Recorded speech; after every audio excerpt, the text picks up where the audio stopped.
Hi again, everybody. Welcome back.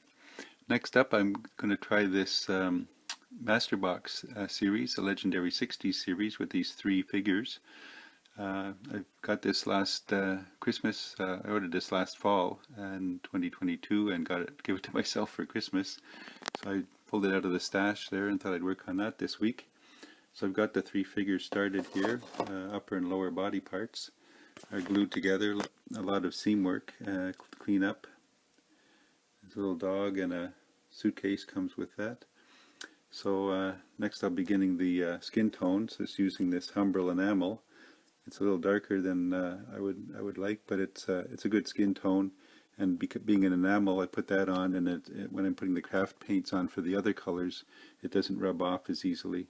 So I'll be going ahead with that, and stay tuned for further updates. Okay, I'm back with a quick update on these figures. I've taken this disposable micro brush, or one like it, and this Humbrol enamel skin tone, and brushed on 2 coats of that over these figures to get that on there.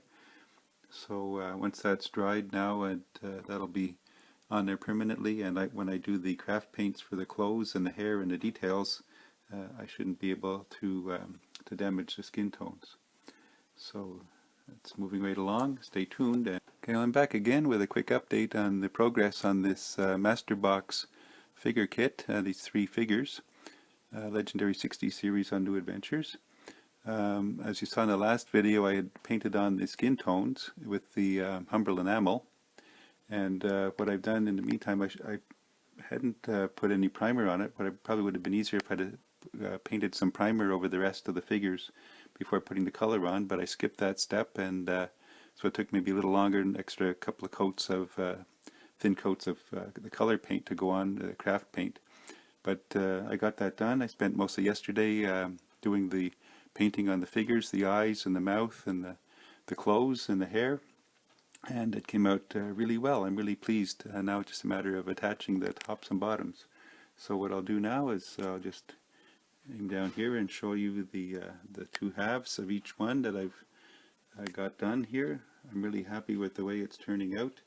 So I have the suitcase and the dog to paint, figure out the colors for those. Again, for me, most of the hardest part is choosing the colors. Once I have those, then I'm pretty much good to go. So we're making good progress. They're coming along quite well. Didn't always stick to the box art. I had other purposes in mind for these figures. So stay tuned. Hopefully I get these together now and wind this build up.